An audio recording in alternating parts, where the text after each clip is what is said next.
Ce que je vous propose déjà, c'est de faire un rapide tour de table en quelques mots, de vous présenter. Et je vous propose, Madame la Ministre, de commencer. Bonjour à tous, ravi d'être avec vous ce matin. Je suis un animal hybride.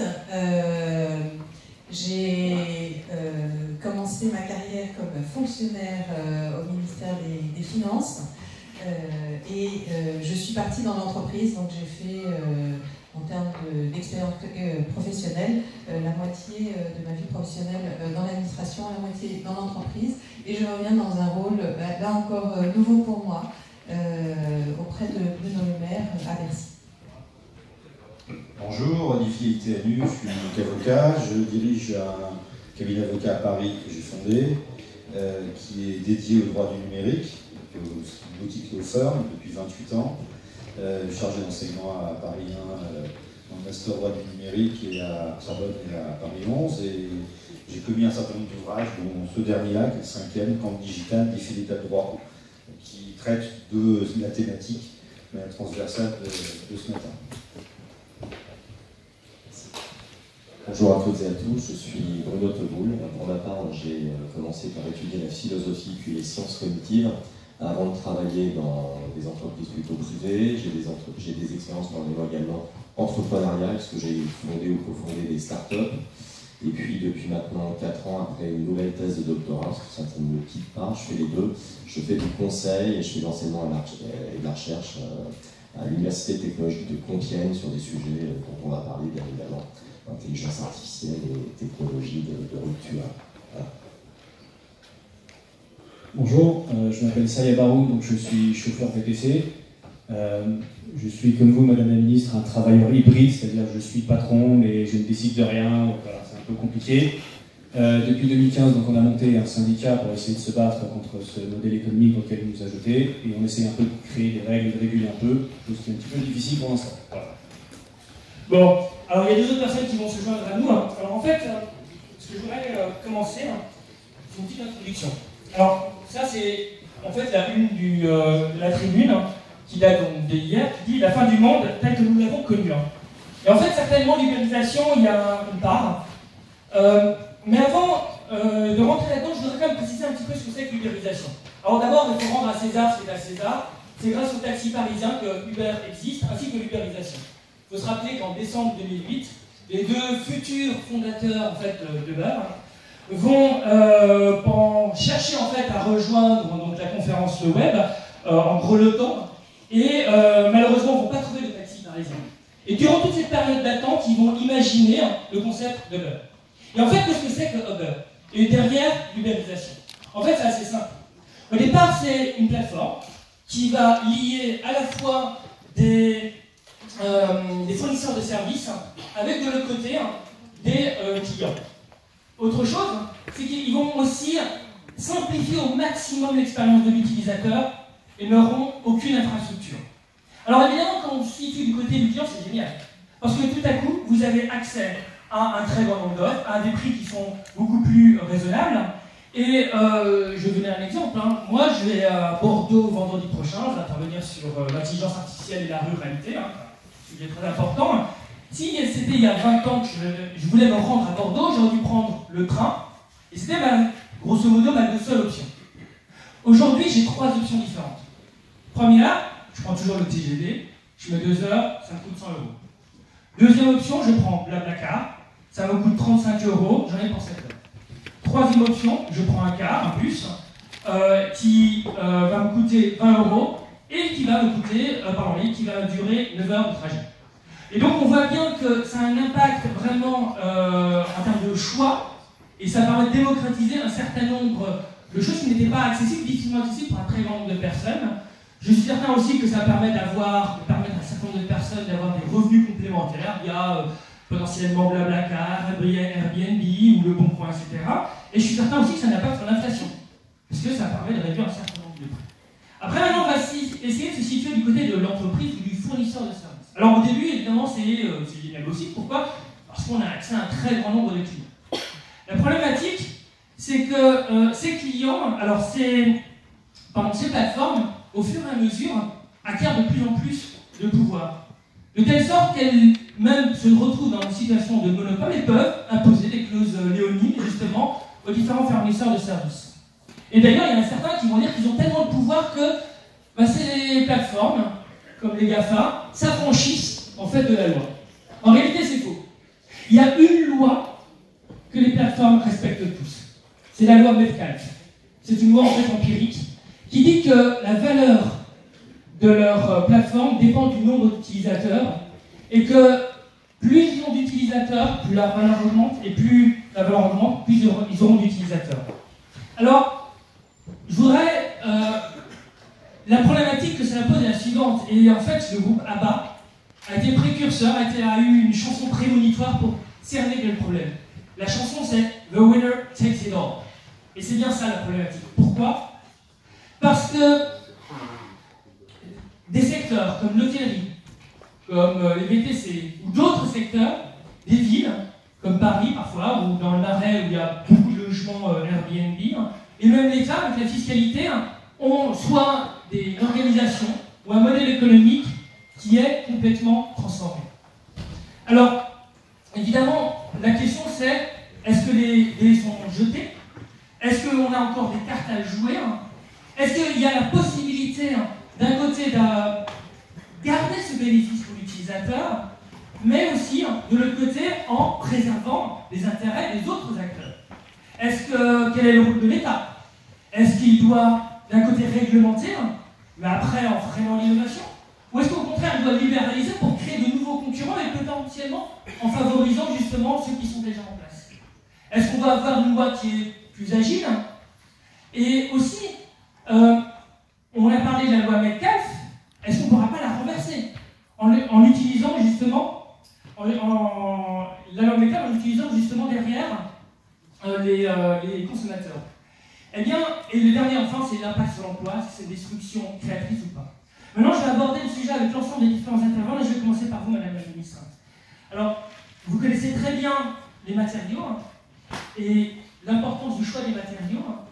Et entre mettre son grain de sable, ou mettre son grain de sel, ou mettre de l'huile dans les rouages, ou mettre le ciment, l'État a un très grand nombre de rôles à jouer. Quel est le rôle que doit jouer l'État face justement à cette ubérisation, à cette disruption au-delà de la ubérisation? Merci beaucoup pour l'allusion au matériau. En effet, c'est quelque chose qui me tient à cœur. Je pense que l'État a beaucoup de rôles à jouer et il y a beaucoup d'aspects de ces transformations qui ont un impact sur le rôle de l'État, la façon dont nous concevons les politiques que nous mettons en œuvre. Et j'ai essayé de catégoriser ça selon 3 axes. Le premier axe, c'est les transformations sociales et l'accompagnement des impacts sociaux de ces nouveaux business. Le deuxième axe, c'est le fait qu'il y a des opportunités économiques, des opportunités de création de valeur, des opportunités de création de leaders que la France, l'Europe doivent être mieux en mesure de saisir. Donc c'est un axe finalement pour saisir ces chances qui s'ouvrent. Et puis le troisième axe, c'est celui de la régulation, celui des règles du jeu qui sont en permanence finalement bousculées par ces nouveaux acteurs, ces nouveaux modèles, cette nouvelle demande, ces nouveaux services. Mais je voudrais commencer par dire que du point de vue du consommateur, du point de vue de la citoyenne, je trouve qu'on vit une époque formidable finalement où on se retrouve au centre du jeu. On a dans la poche un petit outil qui nous donne accès à une quantité d'informations phénoménale. On a la transparence sur les prix, sur l'offre, on a le choix, on a vu, on a des nouveaux services qui sont plus adaptés, qui sont plus personnalisés. Donc il y a comme une bulle d'enthousiasme, je pense, que moi je ressens fortement dans ma vie de tous les jours. Et je sais si la gestion du temps, la simplification sont des choses qui deviennent de plus en plus clés. Mais évidemment, ces bouleversements ne se font pas sans douleur dans d'autres domaines. Et on parle de l'emploi en particulier. Alors, il y a ubérisation, c'est un grand mot, et qui recouvre beaucoup de réalités et de leviers différents. Disons, par exemple, il y a l'automatisation de l'utilisation de l'intelligence artificielle, l'utilisation du big data qui peut être un grand axe. L'autre axe, c'est la plateformisation, la désintermédiatisation. Donc, on a des leviers, encore une fois, qui sont d'ordre différent, qui vont avoir des impacts différents sur l'emploi. L'automatisation, par exemple, va transformer l'emploi et, dans certains cas, va créer de la productivité, détruire de l'emploi. Alors, les chiffres sont tous différents et je ne me jetterai pas dans un calcul que beaucoup d'instituts ont fait avec des résultats très différents, mais en fait, donc, on sait qu'il y aura un impact sur l'emploi, et cet impact sur l'emploi et sur l'employabilité des personnes, il faut que l'État en tienne compte et adapte les politiques, adapte les outils qu'on a en termes de formation, en termes de gestion des parcours professionnels, pour flexibiliser, rendre les évolutions, les reconversions, l'adaptation à ces nouveaux outils plus faciles, et surtout que les nouvelles compétences qui sont requises par ces technologies et ces services soient très présentes en France, bien représentées, et que les formations soient complètement adaptées à ces besoins. Le deuxième point, c'est saisir les opportunités d'affaires. En effet, l'ubérisation, je crois que ce qu'on peut percevoir de commun dans toutes ces ubérisations possibles, c'est qu'en fait, il y a des perturbations et des modifications dans la répartition de la valeur sur la chaîne. Il y a des nouveaux entrants qui vont aller chercher de la valeur là qui était partagée entre d'autres, on va dire, ou qui vont aller créer de la valeur d'ailleurs. Donc, il s'agit vraiment de l'organisation des chaînes de valeur et du poids de chacun des niveaux.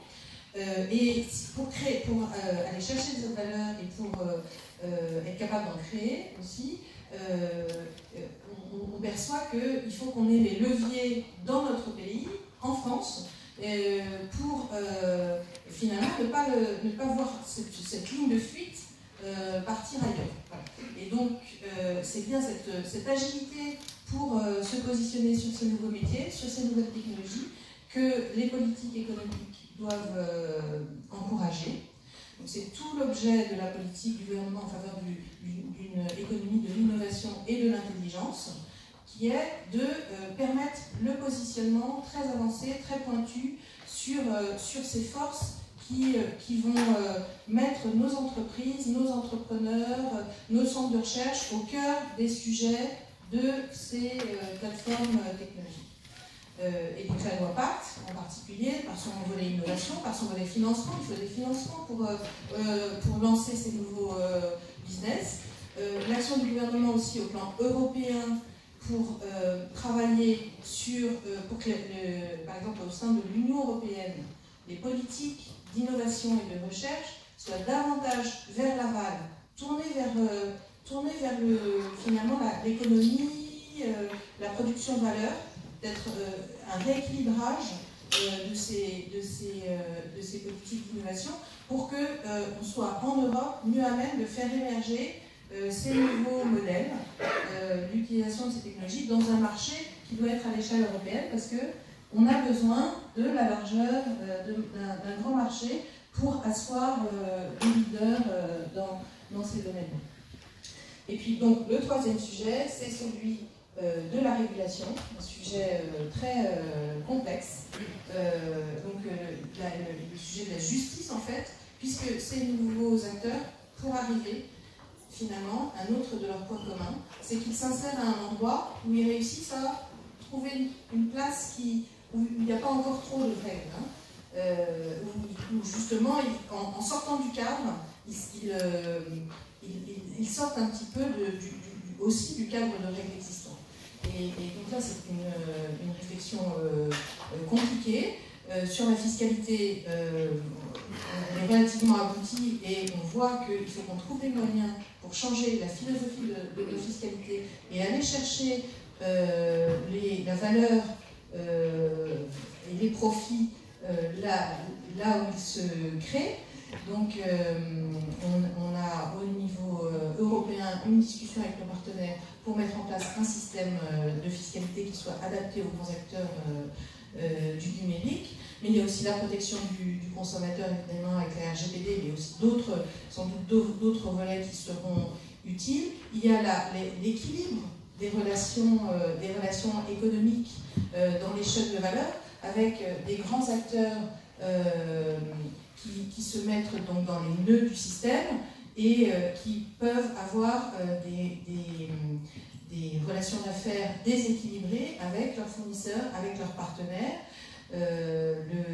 Mon ministère a sanctionné récemment Amazon, a sanctionné Apple et Google sur les magasins d'applications, parce que finalement ces grandes plateformes, elles sont incontournables et elles pourraient avoir tendance à imposer des conditions déloyales à leur écosystème. Et c'est aussi un des sujets sur lesquels travaille le ministère de l'économie et des finances. Donc vous voyez un panel de thématiques très vaste, le social, les opportunités économiques et la régulation. Alors, il y a quand même une chose, souvent on dit que la loi est à la traîne par rapport aux nouvelles technologies. Est-ce qu'on peut rendre la loi peut-être plus agile? Et puis à la limite, est-ce que c'est une si mauvaise chose que la loi soit entre guillemets parfois à la traîne par rapport aux nouvelles technologies? Si on a un système trop verrouillé, on n'arrivera pas à faire émerger quoi que ce soit chez nous. Donc il faut en effet, quelque part, qu'il y ait un degré de liberté à un moment pour donner une chance à ce que des entrepreneurs ou des idées, des initiatives ici en France prennent leur essor et après aillent irriguer ou servir de modèle ailleurs en Europe et dans le monde. Donc il faut gérer ce besoin de souplesse, cette incitation et savoir mettre en place petit à petit les briques d'encadrement nécessaires. Par exemple, dans le domaine financier, on a le sujet des émissions de jetons, les ICO, qui aujourd'hui est un peu regardé partout dans le monde comme étant un grand point d'interrogation. L'idée, c'est de créer, avec une réglementation souple, qui est celle d'un label optionnel de l'AMF, qui sera proposé dans la loi Pacte, de créer quelque chose de souple, d'assez simple initialement, pour créer la confiance, faire en sorte que les choses se développent, on apprenne par l'expérience, qui est finalement la sécurisation qu'il faut pour les investisseurs, et qu'on puisse jouer un rôle et être au premier plan sur ces sujets-là, et après influencer, pourquoi pas, la réglementation dans d'autres pays. Et puis notamment, il y a une chose qui m'avait beaucoup intéressé, parce que je travaille pas mal sur ce sujet, sur le véhicule autonome, c'est qu'on développe de plus en plus d'expérimentation autour de ça, il y a aussi l'expérimentation autour de la 5G, et en fait une certaine manière d'avoir des bulles, entre guillemets, juridiques, qui permettent, légales plutôt, qui permettent de tester un certain nombre de choses, et puis si on voit que ça fonctionne, à ce moment-là on peut effectivement le faire évoluer, le déployer de manière plus large aussi. On parle, oui, de bulles, de bac à sable, donc tous ces outils d'expérimentation qui a été avec des outils juridiques qui ont été lancés par le gouvernement aussi, France Expérimentation, des appels d'offres, on va faire des expérimentations réglementaires dans tous les domaines, et en particulier la 5G et le véhicule autonome. Je vous remercie. Et on redit les données, vous venez d'arriver. Est-ce qu'en quelques mots, vous pouvez juste vous présenter, et puis après, passer la main à Saya. Bonjour. Et bien, donc, pardonnez-moi, la voix un peu cassée, elle va se réchauffer. Donc, je suis directrice de l'agence Toxin, qui travaille sur les questions de stratégie et d'innovation. Et j'ai une double casquette ici, une qui s'appelle e-Bastille, je vais vous en parler tout à l'heure, une initiative européenne sur les données. Autre sujet des données personnelles, celles qui sont reliées à l'écologie, avec un groupe de travail que j'ai présidé sur cette question. Alors, moi je suis en retard, mais j'y peux rien. L'avion a atterri il y a 1 heure, donc j'ai fait au maximum. Je suis venu en footing, c'est très agréable de venir chercher un footing, ça arrive le matin.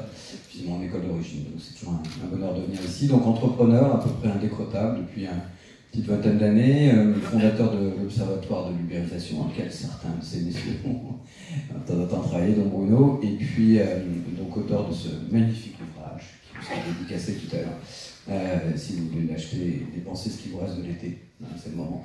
Donc après la séance, voilà, qui est Ubérisation, un mini qui vous veut du bien, pour une interrogation. Alors maintenant je vais passer la main à Saya. Alors c'est très intéressant Saya parce que vous avez vécu en tant que chauffeur privé l'ubérisation en plein dedans, dans votre trip, je dirais même. Est-ce que vous pourriez nous dire un peu quelle est l'évolution que vous avez vécue justement dans cette ubérisation depuis le début, enfin Uber jusqu'à maintenant, et puis après, notamment les impacts que ça a, notamment sur le plan financier, et aussi nous dire qu'est-ce que vous souhaitez, quelles sont potentiellement les revendications que vous auriez à faire sur ce sujet. Disons que tout d'abord, nous, la définition d'ubérisation, on se l'approprie. On se dit que ça vient de chez nous, donc on va un petit peu donner notre définition à nous.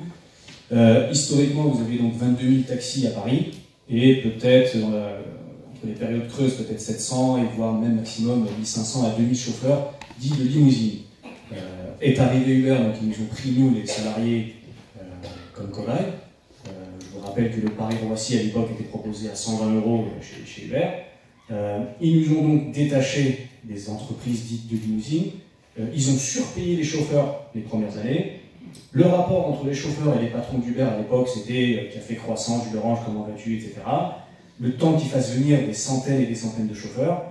Ce qui est un peu spécial avec les plateformes, puisqu'elles sont présentées pénalement, fiscalement et juridiquement comme plateformes de mise en relation, sauf qu'elles ont tout de suite bataillé pour faire changer les règles de l'accès à la formation, le faciliter grandement pour pouvoir faire venir énormément de gens, faire venir des comptables, des assureurs, etc. Ils ont préparé le terrain pour tout, mais bien évidemment, ils sont responsables de rien du tout. Donc, les premières années de cette dite ubérisation, c'est toujours beau, puisqu'ils subventionnent à fond la caisse. Énormément de chauffeurs étaient payés pas loin de 45 € de l'heure à rien faire, juste à attendre le client. Et puis, dès que le client est capturé, et qu'on a une ribambelle de chauffeurs qui arrivent, parce qu'ils sont attirés par ça, je vous rappelle que Uber continuait à maintenir des primes allant jusqu'à 8 000 € mensuels en décembre 2015. Donc tout ça, c'est pour attirer du monde.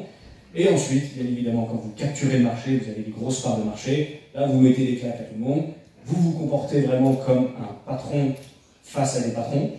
Donc nous étions des patrons qui avons la responsabilité de tout, et on a été dénudés de notre sens à nous-mêmes, c'est-à-dire qu'on ne décide de rien finalement, ni des prix, ni des forfaits, ni des conditions de travail, rien du tout. Donc la plateforme de mise en relation devient donc prédateur là-dessus. Ça fait des années qu'on explique le malaise, et à chaque fois donc, on tombe sur des gens qui nous disent attention, si on régule, on va tuer tout le système. Je me dis que si demain matin on appuie sur un bouton, le président de la République appuie sur un bouton, ces plateformes-là disparaissent, j'en laisse 3 jours et de nouvelles vont se mettre en place, le numérique ne va pas disparaître. En revanche, il faut quand même un petit peu appuyer sur le comportement de ces plateformes. Un exemple tout simple, on va dire qu'on ne va pas écouter un vulgaire chauffeur à l'heure qui se plaint, qui n'est pas content, mais écoutons réellement ce qui se passe sur le terrain. Aujourd'hui, on a des chauffeurs qui tournent à minimum 12 heures de travail par jour. On avait une belle vidéo récemment sur Twitter d'une cliente se moquer du chauffeur qui s'était endormi à un feu rouge. Donc il faut bosser de 12 à 14 heures par jour pour pouvoir essayer de se tirer un SMIC. N'écoutons pas ce que je dis, écoutons plutôt les assureurs qui ont triplé leurs tarifs à cause des accidents du nombre de chauffeurs. Donc il y a un surnombre de chauffeurs, très peu de commandes finalement pour assumer tout ça. Les prix des assurances ont triplé et aujourd'hui, plus aucune banque, je mets le défi quiconque de trouver ça, plus aucune banque ne peut financer ou accompagner les chauffeurs VTC. Donc on se rend compte que depuis des années, le marché ne tient pas la route. Depuis des années, on demande une régulation. Donc la meilleure phrase qu'on nous a sortie, c'était « Ah oui, mais vous êtes des jeunes de banlieue, vous n'avez pas d'avenir et pas de diplôme, donc il faut accepter de bosser pour 4 € de l'heure. » La débilité du secteur fait qu'on attend une régulation pas possible. Le candidat Emmanuel Macron avait demandé l'année dernière cette régulation à travers le tarif minimum. On l'attend toujours. Donc la question que je me pose sur l'agilité de l'État, c'est on a des accidents, les assureurs ne suivent plus, les banques ne suivent plus. En quelle année l'agilité vraiment de l'État va commencer à ressortir pour faire avancer quelque chose? Et je crois que vous aviez 2 points, notamment, si je me souviens bien, que vous souhaitiez aborder, notamment en termes de fixation de prix et de seuil, non? Un début de situation pour nous, ce serait de dire sommes-nous des patrons, oui ou non? Moi, je me considère comme patron, mais on m'a tout retiré. Donc, tout est décidé en amont par un gros patron, finalement, qui embauche plein de petits patrons. Cela n'a pas de sens, c'est incohérent. Je crois que c'était l'IGAS qui avait fait pas mal de recherches là-dessus, donc ça fait des années qu'on travaille en stratégie, tous ces cercles de discussion interminables, où à la fin on avance très peu. Et là, il y a eu un rapport qui est sorti cette année qui dit on ne peut pas créer de statut hybride, de statut bâtard finalement. Comme disait, je crois, au niveau d'Observatoire, c'est ce qu'ils veulent absolument. Un statut où le travailleur, patron, est dépendant économiquement, mais il faut absolument le maintenir indépendant juridiquement. Ce n'est pas faisable. À partir du moment où je ne décide pas moi-même, je ne peux pas être responsable. Or, nous, on met toute la responsabilité dessus et on ne décide pas. Et les pistes évoquées pour nous en ce qui nous concerne, c'était de dire nous devons fixer un tarif minimum. C'est-à-dire que tous les indépendants peuvent fixer leur tarif minimum. Ça dépend entre celui qui a un bureau, un secrétariat, celui qui n'en a pas. Chacun a son prix. En revanche, la loi devrait fixer un tarif plancher. C'est-à-dire qu'en dessous de ce tarif-là, le travailleur travaillera forcément de manière illégale. Aujourd'hui, moi je vous l'écris, je vous le garantis, faites dans tous les sens que vous voulez au niveau du ministère de l'économie, entre 60 et 70% des VTC ne déclarent plus leurs revenus. Tout le monde est en train de frauder un petit peu à droite à gauche. Chaque semaine, je reçois un appel pour me dire ils ont tapé à la porte, je leur dois 20 000, 30 000, 40 000 euros parce qu'ils déclarent qu'à moitié, etc. Donc on a un modèle économique bancal qui ne tient pas la route, bourré d'accidents. La première des choses, ce serait de revoir la tarification minimale, et la deuxième, ce serait aussi de voir le surnombre de chauffeurs. Aujourd'hui, New York, quand même, c'est incroyable. New York a gelé le nombre de VTC et ils ont dit stop, pendant une année, il faut qu'on regarde les taxis, les VTC, comment ils vivent réellement. Donc ils ont mis une place pour l'humain. Une sorte de numerus clausus pour les VTC. En fait. Ils ont bloqué pour tout le monde, pour les taxis et les VTC, ils ont dit on se laisse une année et on va vérifier tous ces blabla. Parce que lui il dit je gagne pas ma vie, l'autre il dit ils ont la belle vie, si on arrête le numérique on va plus mourir, etc.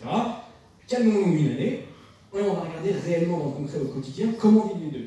Et s'il en sort qu'il faut une régulation, il la faudra. Après, sur une réflexion un peu plus profonde, je me dis que c'est soit l'anarchie totale, tout le monde joue dans tous les sens, tout le monde traficote à droite à gauche au nom du libéralisme, etc. Mais on voit qu'on fonce dans un mur, ou soit malheureusement du corporatisme.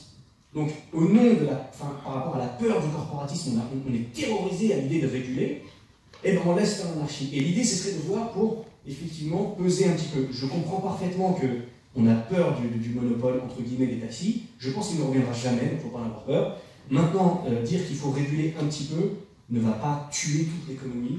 Bien au contraire, je préférerais qu'on pérennise 10 000 emplois de jeunes dits de banlieue dans le VTC où ils vivent dignement, plutôt que 40 000 où la moitié ne déclare plus et ça finit avec des accidents et le secteur ne tient plus.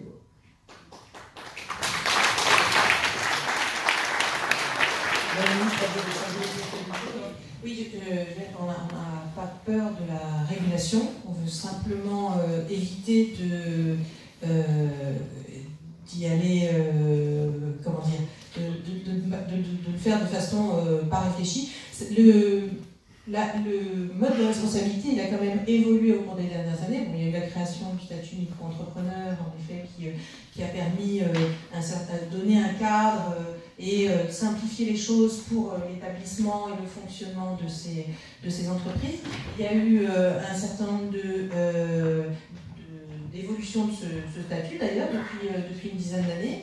Il y a eu également des mesures prises sur la responsabilité des plateformes en 2016, avec des dispositions qui commencent tout juste à s'appliquer sur justement les accidents du travail, l'accès à la formation, ce genre de choses. Je comprends très bien que vous considériez que ça ne va pas forcément assez loin, etc. Mais voilà, il y a une réflexion en cours, on essaye d'adapter progressivement les choses.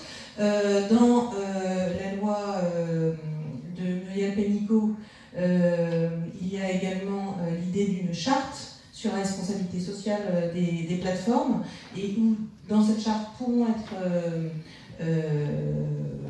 incluses finalement des éléments aussi sur des rémunérations minimales. Donc voilà, il y a en effet quelque chose qui est mouvant et qui doit s'imprimer progressivement dans la réalité. Il est bien évident qu'on ne peut pas laisser un système déséquilibré voilà, qui crée des problèmes et des injustices de situation entre différents types d'emplois. Alors Denis, parce que justement vous avez une vision qui est globale, vous avez beaucoup travaillé sur la libéralisation des impacts. Quelle est votre vision de ce qu'il faut faire justement par rapport à ça, que ce soit pour l'État, ou les citoyens ou d'autres? C'est une large question, ça, Dimitri. Merci pour un tour d'avion. Disons comme t'as une maison qui est comme assez large. Je me rappelle le sujet de prépa ici. La première chose, c'est qu'on ne peut pas demander à un État de commencer à réglementer un pays situation par situation. Ce n'est pas son rôle. Un État, c'est un système, et si vous commencez à vouloir changer chacun des éléments du système, dans 150 ans, on sera au 1500e élément du système, on n'aura pas réglé le truc. C'est juste que dans un pays, avec une culture, en Europe ou en France, il y a un certain nombre de valeurs, et à partir de ces valeurs, on peut articuler un certain nombre de réglementations ou de positionnement des acteurs pour qu'ils vivent ensemble. Bon. C'est la seule chose que l'État devrait faire. Il met un cadre, et ensuite les acteurs sont là pour s'entendre entre eux. S'ils ne s'entendent pas, il y a dans tous les États démocratiques un pouvoir de sanction ou de régulation qui intervient. C'est un juge, c'est un pouvoir de contrôle. Donc pourquoi demander à l'État de commencer à réglementer toutes les situations particulières? Parce que le problème des débats sur l'ubérisation, c'est ce qui s'est cantonné très vite sur le rapport VTC-taxi. Je veux dire, VTC-taxi, c'est une profession tout à fait respectable, ça concerne des dizaines de milliers de personnes. Digital, à travers le petit prisme d'une des professions, on s'en sortira jamais. Donc ce qu'il faut, c'est dire quelles sont les valeurs de l'Europe qui ne sont pas les mêmes que celles de la Chine, qui ne sont pas les mêmes que celles des États-Unis. New York, effectivement, veut tester, j'en rentre ce matin, on a discuté très longuement avec les équipes du maire cet été, effectivement tester des choses, parce qu'à un moment donné, c'est juste une réalité de marché. Quand vous avez trop d'acteurs et que chacun gagne une misère, ça ne marche plus. Et finalement, qu'est-ce qui compte à la fin? C'est que tout le monde soit content et gagne bien sa vie et fasse bouillir la marmite. Le reste, c'est la décoration. Bon. Donc, du coup, ce qui est vraiment important, c'est quelles sont ces valeurs et en quoi elles se distinguent en Europe. Demander à l'État de réglementer le digital, sans faire offense à sa représentante, en plus, Delphine vient du privé, donc l'avantage, c'est qu'elle connaît le monde de l'entreprise, en plus dans un groupe qui a su aborder sa mutation digitale de façon assez remarquable. Mais franchement, on n'en pas aux politiques de régler les problèmes du digital. Ils ont encore à peu près pas compris ce qu'était qu'une entreprise, donc passer au digital, ça me semble un bond quand même assez pantagruélique. Donc je vous rappelle quand même que les pigeons, c'est 2013. À une époque, on avait quand même expliqué ce que c'était que la fiscalité sur la plus-value de cession d'une entreprise. Ils ne savaient pas ce que c'était. C'était pas il y a 10 ans, il y a 20 ans, c'était il y a 5 ans. Il y a une évolution parce que le gouvernement et les gens qui sont là ne sont pas les mêmes, mais sont beaucoup plus compétents. Mais néanmoins, ce n'est pas la représentation de la totalité de l'économie. Et quand vous vous baladez partout dans le monde, il y a une incompréhension de ce qui est en train de se passer qui est très forte. Donc lisez un excellent ouvrage, je vous recommande, celui de Bruno Teboul qui est là sur Robotaria. Regardez ce qui est en train de se passer. L'ubérisation, c'est un micro-phénomène qu'on a tous cru extrêmement important, mais qui est une goutte d'eau par rapport à la vraie révolution qui est en train d'arriver, qui est celle de l'intelligence artificielle et de l'automatisation. L'ubérisation, dans 5 ans, 10 ans, ça nous paraîtra, excusez-moi de l'expression, du pipi de chat. C'est rien du tout. C'est juste le signe annonciateur d'une économie qui, à la fois, est en train de mourir, un capitalisme boursier qui est en train de disparaître de ses propres mots, bon. Et de l'autre côté, d'une façon de faire pire, en se disant c'est notre dernière réserve et essai de faire quelque chose d'autre avant la fin. Bon. Parce que finalement, on a remplacé quoi? Un capitalisme boursier, mais par des boîtes vertueuses qui faisaient du profit. Il y a par Le Monde en France pour faire des articles à la une sur c'est scandaleux, les entreprises françaises font 84 milliards de profits. On devrait se dire, mais pourquoi ne faisons-nous que 84 milliards de profits? C'est même pas la moitié de la trésorerie d'Apple. On devrait effectivement se réjouir que les entreprises gagnent un peu d'argent. On est en train de créer une économie, ça je pense que c'est un point sur lequel on s'accorde, qui est quand même une économie qui privilégie la part de marché et qui se fiche radicalement de gagner un centime. Or, il n'y a aucun système humainement pérenne s'il n'est pas économiquement pérenne lui-même. On ne peut pas faire du bien aux gens si on perd de l'argent, parce qu'à chaque fois, vous leur demandez juste d'en perdre un petit peu plus. Donc non, l'État ne doit pas régler par la loi, il doit régler par des conventions, et si les gens ne les respectent pas, il y a du pouvoir de sanction. Et c'était un petit peu le sens de ce qu'on avait travaillé, puis on a commencé un petit peu avec le gouvernement précédent, qu'on a continué avec Muriel, en disant, laissons les acteurs, parce qu'en plus, les situations ne sont pas les mêmes. Vous discutez avec Deliveroo ou Foodora qui vient d'arrêter le marché français, il ne faut pas s'en réjouir. Parce que ça veut dire que c'est du marché en moins chez nous. Il y a des gens qui voudraient qu'Uber disparaisse. Et effectivement, il le rappelait, ça ne sert à rien, il y a un autre qui prendra la place. Bon. Donc, ça ne sert à rien ces combats-là. Ce qui est le vrai combat qui importe, c'est est-ce qu'on a envie d'avoir du digital en France? Réponse oui. Pour l'instant, on est des nains. Est-ce qu'on veut compter dans ce monde? J'aimerais bien qu'on réponde oui. La Chine domine, les États-Unis dominent, les libertariens californiens dominent d'ailleurs particulièrement, et nous, on n'est pas là. La deuxième chose, c'est comment est-ce qu'on y va et comment est-ce qu'on retranscrit nos valeurs dans ça. Et à partir du moment où on est fidèle à nos valeurs, tout se passera très bien. Et c'est quoi les valeurs de la France? C'est une forme de solidarité, une capacité à laisser les gens se former, accéder à la santé, accéder à l'éducation. Le salariat disparaîtra progressivement quoi qu'il arrive. On en parlera tout à l'heure avec l'arrivée de l'intelligence artificielle. Bruno connaît le sujet par cœur, Olivier y travaille aussi. Tout va se transformer dans les 15 prochaines années avec l'arrivée de l'intelligence artificielle. Donc commençons à nous préparer à une forme de flexibilité sans que ce soit au détriment des plus faibles, et ça ira très bien.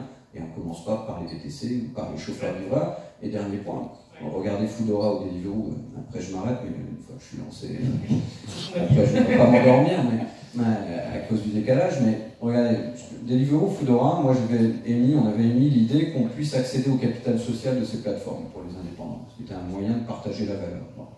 Si c'est pas un marché de but, c'est la boîte plante. Bon. La question, c'est que la plupart des livreurs, en moyenne statistiquement, restent 4 mois dans l'entreprise. Parce que ce sont plutôt des jeunes, des small jobs, etc. Ce n'est pas du tout le cas pour un VTC, qui lui investit à sa bagnole, son leasing, ses remboursements, etc. On ne peut pas appliquer les mêmes recettes à tout le monde. Donc vous ne pouvez appliquer que des principes, et ensuite, chacun s'organise dans sa sphère. Il y a effectivement, c'est un des points aussi, et ce que moi j'avais vu aussi sur le gouvernement, c'est effectivement de dire, tiens, d'un côté, on donne un cadre, ensuite les différents acteurs, ils s'organisent entre eux, et s'ils respectent ce cadre, respectent l'ensemble aussi des différents acteurs, très bien, continue. En revanche, s'ils ne respectent pas, là on légifère. Effectivement, c'est certainement une bonne façon, après il faut une bonne cohésion dans le groupe, d'avancer. Regardez, on est dans un pays qui a 80 cordes et 400 000 normes. Vous trouvez que ça marche? C'est compliqué. Il est peut-être urgent d'essayer autre chose. Qu'est-ce que ça coûte? D'essayer de faire confiance aux acteurs. Un pays qui norme, c'est quoi? C'est un pays qui n'a pas confiance dans ses acteurs. Sinon, vous ne normez pas chacune des secondes de leur vie, on est d'accord. Donc si on fait confiance à ces gens-là qui sont dans la salle, à vous et à moi, on n'est pas idiots, on est responsable, on est adulte, on a été à l'école. Pourquoi est-ce qu'on ne nous ferait pas confiance? On est entrepreneur, on se prend en charge, on ne demande rien à personne, juste qu'on nous foute un petit peu la paix, qu'on nous laisse réussir de temps en temps. Laissons-nous faire. Si ça ne marche pas, on sanctionne. Pourquoi vouloir tout régler par la loi?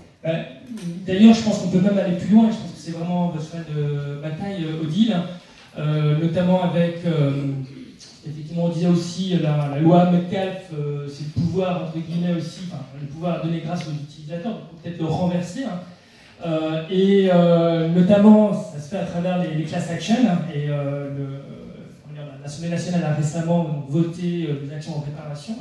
Est-ce que vous pourriez justement en parler plus, en montrer comment on peut utiliser ce moyen pour faire bouger les choses, pour engager aussi plus les citoyens, les consommateurs, les clients, et est-ce que vous pensez effectivement que ça aura suffisamment d'impact pour faire évoluer justement ce rapport de force?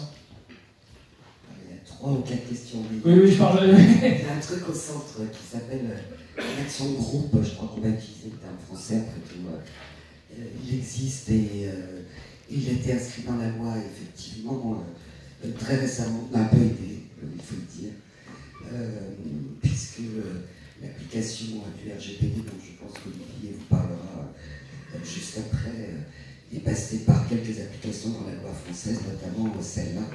Et nous, à Bastille, on a réfléchi bien en amont quand on a créé cette initiative, qui a plusieurs volets. Il y a l'action de groupe, et juste avant l'action de groupe, et pendant, et tout le temps, il y a aussi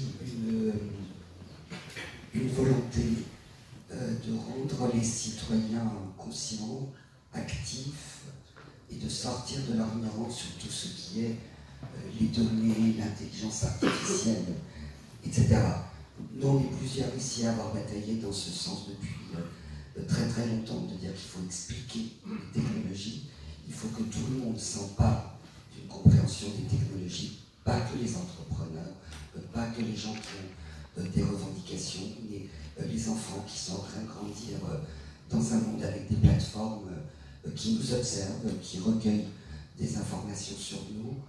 Et Bastille, on dit à l'insu de notre plein gré, parce que plein de fois on le fait, on croit qu'on l'a fait. Et puis plein de fois, les derniers scandales récents, que je ne rappellerai pas ici, ont bien montré que ces fameuses plateformes, oh moi je sais pas, j'aime pas trop acteurs, j'aime pas trop plateforme, c'est des mots valises dans lesquels on met un peu de tout et n'importe quoi. Mais à ce stade, que ce soit les plateformes dont on a parlé, que ce soit celles qui sont mieux connues, On est aujourd'hui devant un contre-pouvoir qui passe par l'information, le recueil, le traitement, l'utilisation du traitement, pardon, mais les trois volets sont extrêmement importants. Alors, Libaski, quoi? L'action de groupe, quoi?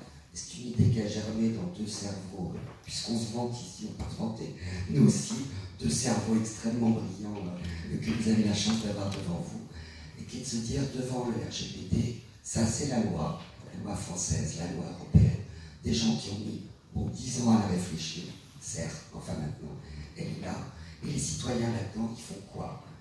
Une des choses qu'ils peuvent faire, c'est surveiller les technologies. Aujourd'hui, ils sont là pour ça. Ça s'appelle entre autres du crowdsourcing, pardon, pour l'anglicisme. Et avec ces informations qui remontent, on va pas juste les mettre dans une boîte ou sur une plateforme, on va s'en servir pour attaquer les gens qui contreviennent à la loi et qui contreviennent à la protection de la vie privée des citoyens, notamment des plus faibles. Nous, on est un peu plus fort. On va aider, j'espère, avec ça, les plus faibles. C'est quoi une action de groupe? Juridiquement, je suis une quiche, c'est pas moi qui vais vous l'expliquer. En revanche, ce que j'aime bien dans l'action de groupe, c'est l'idée d'un collectif qui s'arme devant quelqu'un qui fait vraiment des trucs pas bien et très discrètement. Parce qu'effectivement, sur une question de médicaments ou d'environnement, c'est un peu plus simple, on voit pourquoi et comment. Sur la question des données personnelles, croyez-moi, on s'accroche pour être sûr qu'il y a bien un manquement ici, que ce manquement est accepté, qu'il est compris, qu'il n'est pas à l'insu du plein gré. Donc il y a du collectif, et c'est le collectif, effectivement, qui ne va pas faire la loi, qui va se servir de la loi avec l'aide de quelques spécialistes et experts. Mais c'est ce collectif qui décide de quand, comment, quoi et qui, les fameux 5 W. Olivier, alors vous vouliez réagir à ça, juste un petit point par rapport à ça aussi, c'est que vous me disiez, hein, lorsque nous on utilise donc, le mobile, on est en connexion avec un très grand nombre d'entreprises qui sont plutôt de droit californien plutôt que de droit français ou européen. Comment est-ce que nous, justement, on peut agir par rapport effectivement à ça pour que ce droit soit relocalisé, puis aussi quelle est votre réaction par rapport aux différents éléments? Oui, alors effectivement, tous ces services, ces plateformes, c'est formidable, ça a changé nos vies pour se transporter, pour travailler, dans nos loisirs, c'est formidable, mais je crois que c'est comme dans la vie, hein, tout est question d'équilibre. Équilibre entre qui? Entre les personnes qui travaillent, j'ose pas dire salariés, monsieur, entre les patrons qui travaillent et les employés, entre les utilisateurs, les entreprises et leur écosystème, on va en parler. Et moi j'ai un sondage simplement à poser à la salle, vous avez dit en introduction, c'est formidable pour les clients, pour les utilisateurs de ces services, et je suis le premier à le dire. Vous savez que lorsque vous utilisez ces services, vous passez contrat avec ces gens-là, avec ces sociétés-là. Il faut savoir ici dans la salle qui a lu toutes les conditions générales d'utilisation et de services des plateformes qu'ils utilisent, du début jusqu'à la fin. Tout le monde les a lu, très bien. Alors moi, dans cet ouvrage, quand j'ai tapé Philippe à droit, je suis parti de ça. Je suis parti d'une jeune fille qui s'appelle Alice. Ça peut être votre fille, votre sœur, votre voisine. Elle a entre 15 et 25 ans, parce que ça, c'est des cibles. Et le matin, elle se lève, et j'ai fait sa journée de 7h du matin jusqu'à 23h, elle commence par Twitter, elle regarde l'actualité, parce qu'elle n'écoute pas Europe 1, c'est old school. Et puis ensuite, elle parle à ses amis sur Instagram, Facebook, elle vend du beurre au travail, elle paye avec PayPal, elle utilise LinkedIn pour son marketing, et puis à la fin de la journée, elle regarde ses vidéos sur YouTube et elle termine par sa série sur Netflix. Moi, j'ai simplement fait une chose, j'ai regardé les contrats de toutes ces sociétés. Et bien, figurez-vous qu'entre 80 et 90% de ces sociétés désignent dans leur contrat quelle loi, une loi qui est à 9000 km de nous, qui est la loi de l'État de Californie, et le juge californien. Et d'ailleurs, quand ils sont attraits dans les tribunaux, de manière systématique, c'est un système, ils demandent l'exception d'incompétence, ils demandent à ce que le juge français se déclare incompétent au profit de la matière. Mais ça veut dire, c'est quoi? Qu'est-ce que ça veut dire? Ça veut dire que, contrairement peut-être à ce qu'on nous dit, ils ne considèrent pas qu'ils sont citoyens du monde, qu'ils sont au-dessus de la terre ou en dessous, ou qu'ils sont formidables. Non, ils disent qu'on se soumet à une loi nationale. Mais c'est pas la lutte. C'est un problème comme ça. La deuxième, c'est que les recours que nous avons, l'état de droit sur lequel nous sommes battus pendant des siècles, ben nous l'avons perdu. nous le perdons. Au fur et à mesure que notre société se transforme de plus en plus, et que l'Europe, qui est particulièrement perméable à ses services, à la différence de la Chine et de la Russie, eh bien, nous perdons l'accès, nous perdons le recours juridique. Et troisièmement, on est au MEDEF, ici, on parle d'entreprise. Les dés sont pipés. Les dés sont pipés parce que si vous allez créer une entreprise et que vous rentrez à un moment ou à un autre en contact avec ces entreprises-là, ces plateformes, en concurrence avec ces entreprises, les règles ne sont pas les mêmes. Les contraintes que vous allez vous imposer, qu'on va peut-être vous imposer même les différentes administrations, etc. Mais eux, ils s'y affranchissent, on vous a dit. Et ils s'y affranchissent et ça pose un problème. Avant-dernier point pour le régulateur, on peut faire toutes les lois nationales qu'on veut, on peut faire toutes les directives, les règlements communautaires qu'on veut. Si eux, ils considèrent qu'ils sont en Californie et sous le droit californien, pourquoi voulez-vous qu'ils évoluent par la réglementation? Sauf à faire vraiment question, sauf à voir ce qu'on n'a pas eu jusqu'à présent. Et effectivement, le président Macron a été le premier à prendre la parole pour dire qu'il va falloir que les GAFAM se soumettent quand même à nos valeurs. J'aime bien ce qu'a dit Denis, à nos valeurs, parce que le droit, c'est pas que des règles techniques, c'est des valeurs. La loi sur la presse de 1880, nous on l'a créée parce qu'on a une foi dans le fait qu'à partir du moment où une personne pense, puis qu'elle s'exprime publiquement, ensuite elle va passer à l'acte. Et que si c'est une parole d'elle, ça va donner ce qu'on voit tous les jours. C'est pas le système américain. Ils ont un amendement à la Constitution qui dit free speech. Et on voit les dégâts que ça cause, mais on voit les dégâts que ça a causé. Et puis, donc, je crois que les dés sont pipés. Pourquoi? Dernier point, et c'est peut-être le plus important. Vous savez, au moment de la guerre froide, entre l'URSS et les États-Unis, Régis Debray il a eu ce terme, je trouve, exceptionnel. Il a dit l'URSS ne sera jamais une civilisation parce qu'ils n'ont pas Marilyn Monroe. Ça veut dire quoi? Ben, ça veut dire que ces grandes plateformes, elles savent très bien nous faire rêver. Elles changent, elles imposent des éléments de langage. Vous avez dit tout à l'heure la fin du monde pour la tribune. Voilà, le old school par exemple. Toi, tu es old school, toi, tu es une entreprise old school. On te lance ça à la figure, tu peux rien dire. La disruption, ça c'est un mot qui est apparu il y a 2-3 ans, la disruption. Ben, moi je suis disruptif. Dans un conseil d'administration d'une organisation professionnelle, j'ai dit je vais être disruptif, je voudrais parler du Privacy Shield, du Cloud Act. Alors ce sont des systèmes qui ont été mis en place aux États-Unis pour s'affranchir de RGPD en Europe.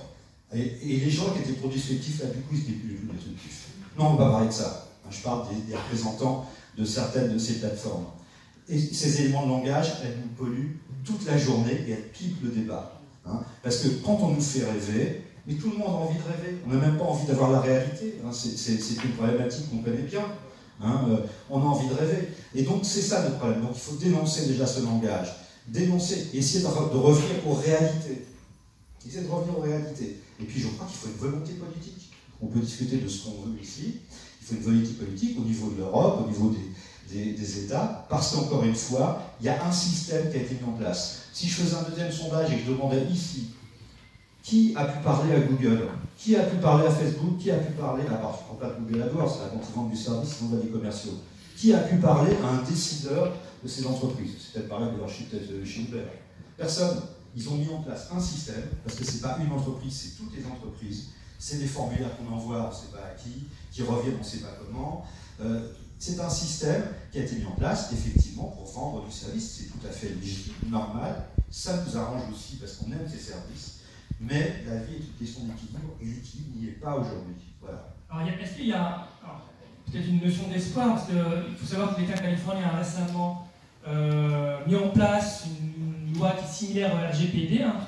Et d'ailleurs, se pose la question suivante, hein, c'est sans doute le marché européen qui a évidemment un impact sur l'ensemble de ces GAFAM qui vont, avec la mise en place de la RGPD, faire tache d'huile et potentiellement qui vont inciter les États californiens à faire leur RGPD. C'est la même chose, on a des accords avec le Japon, notamment sur les données personnelles. Est-ce que justement, c'est peut-être pas un moyen justement de pousser nos valeurs, nos manières de fonctionner par rapport aux... Vous avez raison. Vous savez, on a probablement perdu la bataille technologique. On a perdu la bataille des usages. Bon.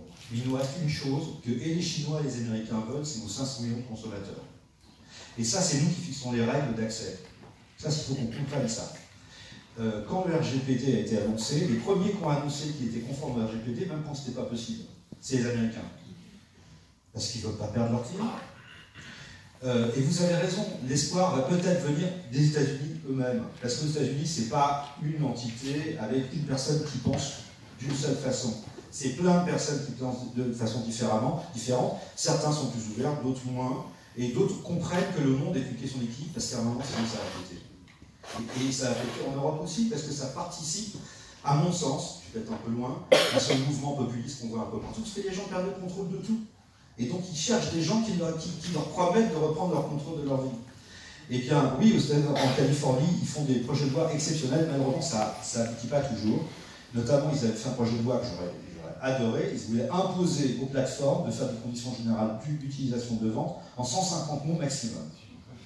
Mais je trouve que ça, c'est super exercice. Ça coûte rien. Nous, on sait faire du concis. On a fait le code civil il y a 2 siècles. Hein. Tout fait quelconque de qui cause à autrui un dommage vaut réparation. Je veux dire, ça fait 1 ligne et demie, ça fait 2 siècles qu'on travaille avec ça. On sait écrire concis. C'est possible de faire concis. Mais quand on veut perdre un client, on fait 25 pages. Et il y a même des gens qui viennent nous voir en tant qu'avocat, ils disent faites-moi des conditions générales de vente, je veux que personne ne comprenne rien, faites-moi 25 pages. Et donc, voilà, je pense que l'espoir peut aussi venir des États-Unis. En tout cas, ça vient, à mon avis, d'un mot qui est très important, c'est rééquilibrer, c'est réconcilier le continent européen et le continent américain. Et ça passe par le fait qu'il y ait quand même un interlocuteur du côté européen. Hein. C'est pour ça que je disais que le problème est politique.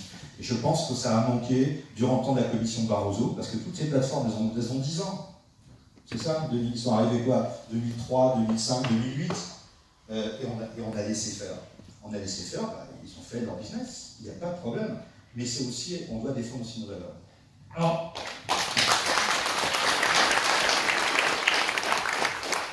on va aborder un autre point qui est celui de l'emploi avec vous, Bruno, hein, parce que l'ubérisation et au-delà de l'ubérisation, c'est un petit peu ce que disait aussi Denis, il y a l'intelligence artificielle.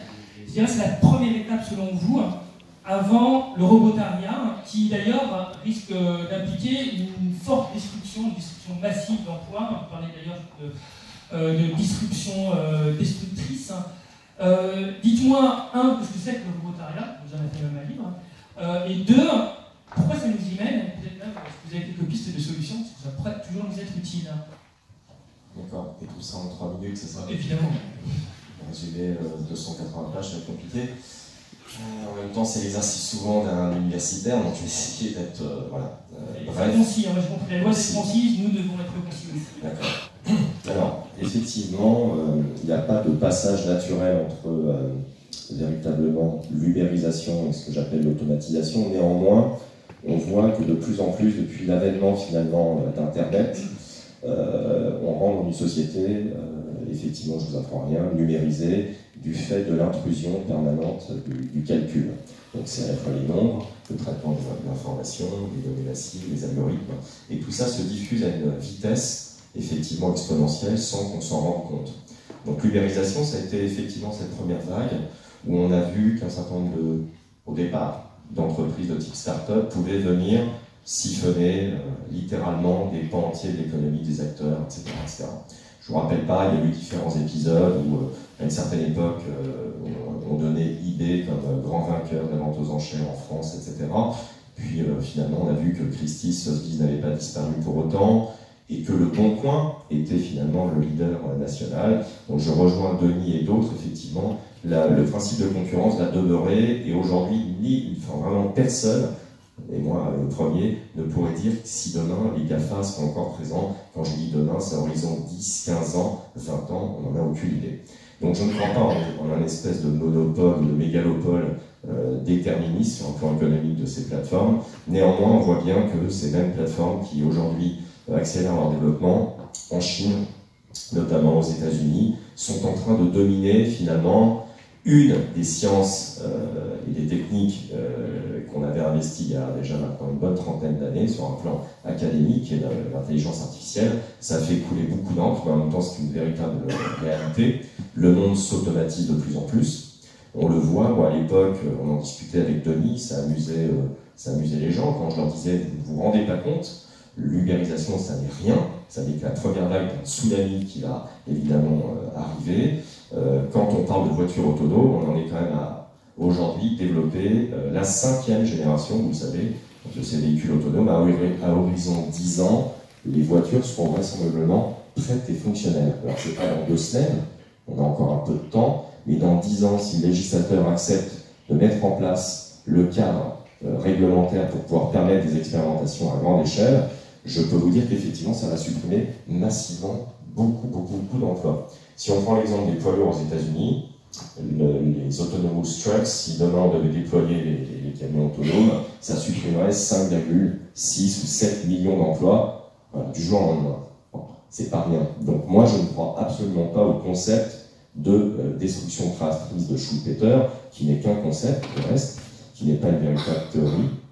Pourquoi? Ou même la théorie du déversement d'Alfred Soli, pour lequel j'ai pourtant un profond respect, parce qu'en fait, on ne mesure pas aujourd'hui, on n'est pas capable de mesurer en volume, en proportion, le nombre d'emplois créés nets du fait du numérique ou de l'intelligence artificielle qui viendrait compenser les emplois qui se détruisent.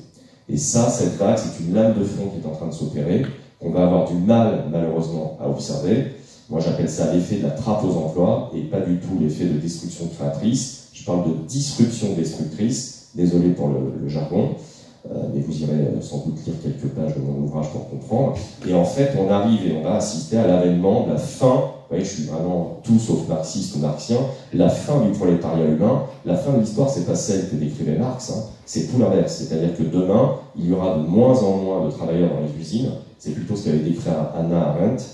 Il y aura de moins en moins d'employés libre-service dans les grands magasins, ou dans les magasins tout court, dans le retail. Il y aura de moins en moins de comptables et d'employés dans les banques. Ça, c'est une réalité, puisque j'accompagne des clients, des grands groupes, dans leur mutation numérique, et ils le vivent, ils le conçoivent, ils l'acceptent. Et aujourd'hui, il n'y a pas d'alternative. Il va falloir qu'on trouve des solutions par le haut, si on ne veut pas, demain, considérer que le revenu universel est la pire solution et qu'elle est inéluctable.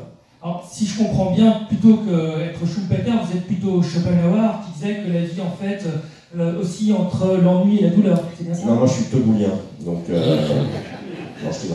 Non, oui, Schopenhauer, oui, plutôt Nietzsche, en ce cas. Je suis profondément pessimiste pour les aspects esthétiques de la vie, de l'homme, et très optimiste, en revanche, sur les aspects plutôt économiques. Détrompez-vous. Moi, je crois vraiment que l'Europe, je ne dis pas que la France, ça serait vraiment ridicule, mais à l'échelle européenne, je crois vraiment qu'on pourrait, je l'espère, revivre une espèce de révolution des lumières numériques. Hein, c'est ce que j'appelle de mes voeux. Pourquoi? Parce que nous vivons à l'ère d'un capitalisme dit cognitif, capitalisme de la connaissance, il faut partager l'information. Comme à l'époque de Diderot et d'Alembert, on est capable aujourd'hui d'avoir et d'accéder à un savoir effectivement encyclopédique. Simplement, d'autres défis aujourd'hui se posent à nous, comme notamment la formation, entre guillemets, de tous et pas que de nos élites. Et lorsque je parle de robotariat, le contre-coup de tout ça, à la fois, si vous voulez, l'automatisation va supprimer des emplois de peu qualifiés de bas niveau, mais des emplois également intermédiaires, mais en même temps est en train d'émerger une nouvelle classe dirigeante, si je puis dire, une nouvelle forme dans laquelle je m'inclus complètement, hein, que j'assume, une nouvelle forme d'élite qui sont des gens très diplômés, très qualifiés, qui sont les seuls pour l'instant à comprendre véritablement et à travailler dans cet univers. Tout le monde ne peut pas prétendre demain devenir malheureusement neurochirurgien, data scientist, computer scientist. Se pose donc la question de la formation. Alors qu'en France, nous avons une formation, à mon sens, scientifique d'excellence. Quand je vois que les différents gouvernements, malheureusement, coupent encore les budgets à la formation et notamment à la recherche, je trouve ça mais complètement hérétique et vraiment suicidaire. Je pèse mes mots et je l'assume, c'est délirant. Même Cédric Villani m'a déçu dans son rapport éponyme sur l'intelligence artificielle parce que ça manque d'ambition. Enfin, on n'est pas ambitieux, pas suffisamment ambitieux. Si on veut résister aux déclarations tonitruantes de Poutine qui vous dit que celui qui maîtrisera l'intelligence artificielle maîtrisera le monde, on a vraiment intérêt effectivement à faire le nécessaire pour faire émerger des startups, en faire demain des licornes, peu importe le terme galvaudé, et essayer d'avoir une place dans l'économie européenne. C'est encore possible. Et putain, réveillons-nous, quoi. Mettons en place les réformes qui vont bien, et essayons de faire en sorte de croire aujourd'hui en nos étudiants, dans une belle école, un bel établissement. Je pense qu'effectivement, il y a des gens qui ne demandent que ça, de se positionner face à des Google, face à des Amazon, etc. Je vais en profiter pour donner la parole à quelqu'un qui vit ça sur le terrain, puisque il y a un secteur qui va être en particulier complètement bouleversé, vous en avez parlé, hein, c'est typiquement le domaine du transport. Et ça y est, avec l'arrivée du véhicule autonome, potentiellement ça va avoir un impact énorme sur votre métier, dans le quotidien pour l'ensemble aussi des personnes que vous représentez, mais aussi bien pour vous. Et la question c'est, est-ce que le véhicule autonome pour vous, qui est dans une des variations, je dirais, du robot carien, est-ce qu'il va remplacer justement les chauffeurs privés, ou est-ce qu'il va être complémentaire, peut-être justement parler des problèmes de revenus, peut-être les compléter sur des endroits peut-être qui sont moins rentables? Alors déjà, deux parenthèses, nous ne sommes plus affiliés à l'USA, donc on s'était affiliés les premières années, mais ça a changé. Deuxième point, concernant l'arrivée des voitures autonomes. Déjà, enfin, une autre parenthèse, je ne vois aucun rapport entre la robotisation et ce qui nous arrive à nous. Entre l'ubérisation et la robotisation, pour moi, il n'y a aucun rapport. Entre le comportement ultra sauvage de plateformes envers des travailleurs, avec ce comportement tellement sauvage qu'en juillet 2016, je suis parti filmer un restaurant de luxe, on la voit sur Internet, où des patrons de plateformes invitaient des députés, des parlementaires, des sénateurs, il y a leur nom, prénom, etc., qui essaient de faire changer les lois. Je crois qu'on a un ministre qui vient de se sauver à cause des lobbies très puissants. Ce comportement-là sauvage, je me dis, ça n'a aucun rapport avec la robotisation. Si on avait écouté la demande de régulation depuis des années, on n'aurait pas eu un Uber qui débarque avec 10 millions d'euros et qui se retrouve 7 ans plus tard à 70 milliards. On aurait peut-être eu un Uber qui débarque à 10 millions d'euros et 7 ans plus tard, il vaudrait 7 milliards. Ça ne veut pas dire qu'en ayant une valeur de 7 milliards, parce qu'il a été un petit peu régulé, un petit peu bridé, parce qu'il faut respecter quand même. Je crois que Travis Kalanick avait dit le connard de chauffeur, il coûte très, très cher. Si on les avait un petit peu régulés, ils auraient continué leur recherche vers la robotique et ça n'aurait pas posé problème. Moi, ce qui me pose problème par rapport à la voiture autonome, j'en ai aucun. La voiture autonome, quelle idée? On s'adaptera. Quand on va construire la voiture autonome, pour gérer le transport des autres, il faudra bien des dispatchers, des gens qui vont gérer, qui vont parler peut-être à l'intérieur de la voiture en étant dans son bureau. Bonjour monsieur Toulouse, comment allez-vous aujourd'hui? Vous prenez l'avion, etc. On pourra le faire, on pourra s'adapter. Il y aura peut-être des stations de lavage entre Orly et Roissy, il y aura des gens qui vont bosser là-dedans. Enfin, je ne sais pas comment ça va se passer, mais je pense qu'on sera capable de s'adapter. Là où moi ça me fait peur, c'est que si les dés sont pipés, comme vous dites, dès le départ, je me dis, il n'y a aucun espoir. Je vous donne encore une autre parenthèse. La société Le Cab, société française. D'ailleurs, c'est très intéressant. Keolis, qui a racheté Le Cab, est en train d'essayer de revendre. Chauffeur privé qui a fait des levées de fonds à plusieurs fois des 55 millions, ne s'en sort plus. Uber, le 70 milliardaire, là, il ne s'en sort pas, donc c'est déjà bizarre. En tout cas, Le Cab va être vendu. Le Cab a une autre société qui s'appelle Voxtur, qui loue les voitures aux chauffeurs. Chose magnifique, il vous loue la voiture 2 fois plus cher que le prix du marché, mais si vous faites beaucoup de courses avec moi, je vous baisserai le prix de la location. Et on a énormément de plaintes de chauffeurs qui disent, arriver presque aux 70 points qui vont faire baisser le prix de la voiture x3, et bien ils ne donnent plus de courses. Donc quand vous avez le maître qui est au-dessus et qui donne, qui est juge et parti, les dés sont biaisés, c'est foutu. Donc si demain la voiture autonome arrive, et qu'on dit que c'est aux exploitants chauffeurs, donc ça implique peut-être des licences, encore une fois, une sorte de priorité pour certains travailleurs, et si c'est priorisé peut-être pour les chauffeurs, pourquoi pas. Mais si c'est Mercedes qui a racheté chauffeur privé, qui va fabriquer les véhicules autonomes et qui me dit bien Coco, je te fais un leasing sur 10 ans pour travailler dessus, et qu'à la fin c'est lui qui me fournit en plus les courses, donc il va me fournir de manière à ce que je puisse gagner 3 fois moins que le SMIC, je me dis, ben, gardez-le ce monde-là, enfin, effectivement ça va poser des problèmes. Si on arrive à mettre des petites règles pour maintenir l'humain, pourquoi pas. Mais si les dés sont déjà pipés dès le départ, c'est plus ça qui m'inquiète, qui va gérer ça? Et l'inquiétude sur la réglementation me pose problème. Aujourd'hui, nous, dans notre secteur, on a régulé 1/3. Là, je vous parle en concret, c'est-à-dire un accès à l'information un peu plus sérieux. Ce qui fait qu'on voit le résultat là, entre l'année dernière et cette année, les chauffeurs qui bossaient pour 4 € de l'heure, en ce moment, ils sont peut-être à 5 € de l'heure. Ça s'est amélioré. Donc, on n'a tué personne, ces plateformes n'ont pas disparu. L'État, s'il impose un petit principe tout simple, qui fixe le prix? Airbnb ne fixe pas les prix. Je peux faire une petite parenthèse sur l'automatisation de la profession de monsieur, qui est inéluctable. Oui, il y a un lien qui est direct, comme je l'ai déjà dit et décrit, entre l'ubérisation, qui est une première étape, et l'automatisation totale de notre profession. Il y a une suite et une logique continue. Vous avez cité l'ex-PDG d'Uber, ça n'est pas le seul qui s'engage dans cette voie. La volonté, c'est d'avoir demain, comme dans toute industrie qui veut, d'un maximum de main-d'œuvre. Donc oui, les chauffeurs sont menacés, c'est une réalité. Et c'est inéluctable. Les technologies, pour vous le dire, sans l'environnement qui va bien. C'est pour ça qu'on parle de projection à 10 ans, mais votre profession, comme évidemment la profession de chauffeur poids lourd et d'autres, sont évidemment menacées. Je ne vois pas comment le législateur, demain, interdirait des expérimentations en France, alors que la Grande-Bretagne le fait déjà, et les autres pays, on est dans, malheureusement, c'est comme ça, un contexte de concurrence mondialisée, c'est de toute façon inévitable. Donc oui, votre profession, elle est plus que menacée d'automatisation généralisée. C'est une évidence. Je ne vois pas comment on va freiner le train, ce train qui est un train hyperlourd, tout ce que vous voudrez, de l'innovation aujourd'hui sur ces sujets-là. La 5e génération de véhicules autonomes, c'est maximum à 10 ans. Malheureusement, on en est là. Madame la ministre, vous vouliez justement intervenir sur ces sujets. Plus globalement sur les dernières interventions, je crois qu'on a eu un peu un panel apocalyptique, on va dire, sur ces sujets de transformation. Et je voudrais dire, bon, il y a vraisemblablement des vraies forces majeures, puissantes à l'œuvre, qu'il ne faut pas sous-estimer, mais il ne faut pas non plus complètement se crisper uniquement sur la destruction massive d'emplois, la perte de souveraineté juridique.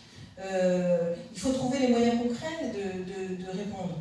Et donc, ces moyens concrets, qui sont parfois très, très précis, très spécifiques. On parlait des petites lettres des conditions générales de vente des plateformes. Je vous confirme que la DGCCRF lit toutes ces petites lettres. Et que c'est sur la base du travail d'analyse et d'évaluation de la déloyauté ou de la loyauté de ces termes que nous attaquons certains de ces contrats et que nous avons sanctionné des plateformes. Le grand plan d'investissement dans les compétences, 15 milliards d'euros, c'est quand même pas rien, et ça ne s'adresse pas aux élites, ça s'adresse à des jeunes, ça s'adresse à des personnes en recherche d'emploi, justement pour leur permettre de se repositionner sur les nouveaux métiers et d'avoir cette fluidité dans l'économie et donner des perspectives à chacun. Donc, voilà, je suis un peu triste d'entendre que vous êtes déçus par le rapport Villani qui a placé la France au premier plan sur les sujets d'intelligence artificielle en Europe et dans le monde. Tout le monde a les yeux tournés vers nous, regarde ce qu'on fait, tout le monde vient s'installer chez nous, tout le monde reconnaît notre excellence dans le domaine. On est en train d'attirer des investissements, on est en train de faire reconnaître justement ces compétences pour qu'elles soient mieux valorisées dans l'économie. Donc je crois là vraiment qu'il y a des leviers extrêmement concrets qu'on peut actionner. Moi, il y a plus de points, pour retourner aussi dans l'autre sens. Premier point, concernant l'IA, il y a de plus en plus d'entreprises, notamment des startups, qui analysent les conditions générales pour aider le client à faire sa propre opinion. Donc on peut tourner l'IA dans les deux sens, c'est pas uniquement dans un sens du style là, mais je pense que nous, on va apprendre à utiliser l'IA pour être complètement en terre par nous et apporter un bénéfice. C'est la première chose. Concernant le véhicule autonome, parce que c'est un domaine sur lequel je travaille, il faut quand même se dire qu'un véhicule autonome place de l'Étoile, c'est pas pour tout de suite. Et malgré tout, sur Paris, avant d'avoir des véhicules autonomes partout pour faire des trajets, ça prendrait quand même un petit peu de temps. Je ne suis pas sûr que c'est dans 10 ans qu'on va l'avoir. En revanche, effectivement, des trajets sur autoroute ou lorsqu'il y a des embouteillages, oui, effectivement. Et il y a peut-être aussi, ce sera peut-être une transition pendant 10-20 ans, on verra, mais entre le moment où, d'un côté, il y aura peut-être des trajets non rentables qui seront pour les véhicules autonomes, et les trajets qui seront peut-être rentables pour les chauffeurs, pendant une période en tout cas. Donc il faut quand même aussi réfléchir à cette complémentarité entre les deux. Et après, dernier point par rapport à ça, on peut très bien, les chauffeurs VTC peuvent apprendre aussi à monitorer des véhicules autonomes. Comment dire, parce qu'aujourd'hui c'est obligatoire, on a besoin de quelqu'un à distance et potentiellement ça peut ouvrir vers d'autres métiers. C'est juste un petit point par rapport à ça. Il y a un autre point, parce que je voulais voir aussi avec Odile, moi qui m'avait particulièrement, qui était important pour moi, c'est que, l'ubérisation, avec l'ubérisation, mais au-delà de ça, l'Internet des objets, l'intelligence artificielle, on récupère énormément de données, et les GAFA, ou de manière plus globale, le BAFA récupère énormément de données, et en fait, on donne très peu en retour. Et est-ce qu'on ne peut pas transformer ces données en biens, je dirais même en biens communs, et je voulais vous en laisser parler, donc Odile. Oui. Encore une fois, pour moi, la question des données, parce que les termes comme ubérisation, etc., on les a tellement entendus qu'on ne sait plus vraiment ce qui recouvre et ce qui nous paraît central dans les années à venir. C'est cette question des données directement liées à un modèle économique. Oui, on récupère les données, on les traite, et nous, on ne les garde pas, ils les vendent. Cher. Oui, je crois qu'il travaille avec Lille pour effectivement fameux partenariats public-privé. On dit bien, ça fait bien aussi partenariat public-privé. Après, quand c'est Waze qui décide de comment l'île circule, et qu'ils le font effectivement en collaboration avec une mairie, une institution qui n'a pas de connaissances forcément, qui n'a pas tout compris aux conséquences de certaines choses, et c'est bien normal. Moi, je ne sais pas si c'est les élites qui comprennent quelque chose. Je ne suis pas bien sûr de terme d'élite, mais je pense qu'effectivement, dans les collectivités locales aujourd'hui, si on a des gens qui comprennent les enjeux globalement des données, certains partenariats publics-privés prendront du sens dans les deux sens, et pas que dans un. Alors oui, ces fameuses données, est-ce qu'on peut en faire des trucs bien? Oui, on peut en faire des trucs bien. On a travaillé pendant 6 mois sur la question des données écologiques. On en a rendu compte à notre homologue Brune Poisson avec 3 grandes préconisations. Alors, ces données écologiques, elles sont récupérées par des tas de gens. Les méchants, avec les lettres, les GDA, tout ça. Des méchants qui se déguisent mieux, qu'on connaît moins bien, s'appellent des data brokers, pardon. Moi, je les aime pas beaucoup, ni pour l'investissement, ni pour l'écologie. Mais ceux-là, ils avancent vachement plus masqués. Et plein d'autres gens qui le font parce qu'ils recueillent des données météorologiques pour nous donner le temps qu'il va faire. Et ces données sont des données écologiques. Alors oui, on peut faire progresser la transition écologique, les problèmes de climat par la mesure, ça c'est les données, les capteurs, le traitement et l'intelligence du traitement avec des aides à la décision pour des gens qui sont un peu perdus sur est-ce que ce que je construis une route là, est-ce que les ronds-points c'est vraiment un truc de fou et de débile depuis 30 ans, ou est-ce qu'il faut plus de ronds-points pour la transition écologique, et comment on se parle entre gens, puisqu'on a tous les mêmes données et pas tous les mêmes intérêts. Donc c'est une des recommandations de ce groupe de travail un peu pluridisciplinaire avec une majorité de femmes, pardon de le placer, mais j'en étais assez fier. Dans les technos, c'est assez rare, et on est arrivé à ces 3 conclusions, mais on est surtout arrivé à l'idée qu'on ouvrait un champ dont il faut que tout le monde se saisisse. Et je ne suis pas angélique, Bastille, c'est mon double maléfique. Je continue à penser que les données, il faut être extrêmement vigilant et actif, mais aussi dans le sens où ils peuvent servir. C'est les fameuses data for care, good data, tout ça, c'est un peu des termes aussi market, mais il y a derrière quelque chose de bien, et de ne pas laisser des gens qui sont complètement en privé et peu surveillés se servir de ces données, pas les remettre au bout de causes intelligentes qui pourraient faire progresser plein de choses, notamment la transition écologique. Ce qui veut dire potentiellement, on pourrait imaginer qu'un site qui oblige un certain nombre d'acteurs à ce que des données, bien sûr anonymisées, agrégées, puissent être disponibles de manière gratuite, alors soit pas nécessairement pour tout le public, mais au moins pour une partie du public ou pour tout le public à voir, et donc sans rétribution pour que ça puisse bénéficier à l'ensemble des différents acteurs. C'est bien ça. Au retour, parce qu'en plus c'est nous qui donnons ces données, nous transmettons ces données. C'est bien ça, avec un peu moins d'acteurs, mais c'est ça en gros. IBM travaille sur des projets extrêmement intelligents. Alors Amazon fait des projets autour de la forêt amazonienne de mesure. Là, il y a des débats, est-ce qu'on laisse Amazon faire? Est-ce qu'Amazon c'est un méchant? Est-ce que c'est du mal? Est-ce que je ne sais pas tout ça, et c'est pas le lieu pour le trancher, mais c'est peut-être le lieu pour poser des perspectives comme celle-là sur la table et de se dire que si les écolos discutent avec les data scientists, les gens qui recueillent des données, les collectivités locales, il y a peut-être moyen de faire quelque chose d'intelligent qui fasse du bien à tout le monde et qui ne soit pas super coûteux, effectivement, puisqu'elles sont recueillies déjà, ces données. D'accord. Olivier, vous vouliez dire quelque chose? Très rapide sur le débat donné bien commun. Il y a un philosophe, vous voyez, on peut plus de philosophe qui s'appelait Gaspard Koenig, qui il y a quelques mois a mis au bout du jour un débat sur les données doivent être appropriables, doivent devenir un bien de propriété. Okay, et comme ça, on va pouvoir les vendre à Facebook et on va retirer un petit chiffre d'affaires pour nous aussi.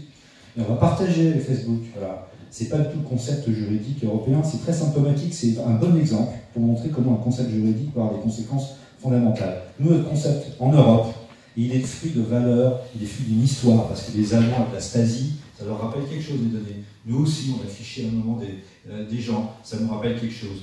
On a un concept qui est que la donnée personnelle est un bien personnel, inappropriable. Ça veut dire quoi? Je donne le consentement là tout de suite. Dans la seconde qui suit, j'ai le droit de le retirer, même si je l'ai donné. Si je vends la donnée, mais j'ai perdu son contrôle, celui qui l'a acheté, je suis propriétaire de données, c'est moi tranquille. Et il va faire ce qu'il veut avec mes données. Et donc voilà comment, à partir d'un concept juridique sur lequel certaines grandes entreprises sont du lobbying à Bruxelles, également chez nous, et ils ont le droit, de chercher à influencer, c'est leur droit. Comment un petit concept juridique peut avoir des conséquences majeures? Il faut tenir sur nos valeurs, c'est ce que je disais tout à l'heure. Je vous propose de prendre une des questions, notamment qu'il y a sur Klaxoon, pour revenir dessus. C'est, alors, au-delà des fabuleuses avancées et possibilités permises par ces ubérisations, comment vérifie-t-on l'équilibre de partage des valeurs et surtout comment fait-on pour faire participer ces nouveaux entrants au vivre ensemble, fiscalité sociale? Alors je ne sais pas si l'un d'entre vous veut répondre à ça, Denis.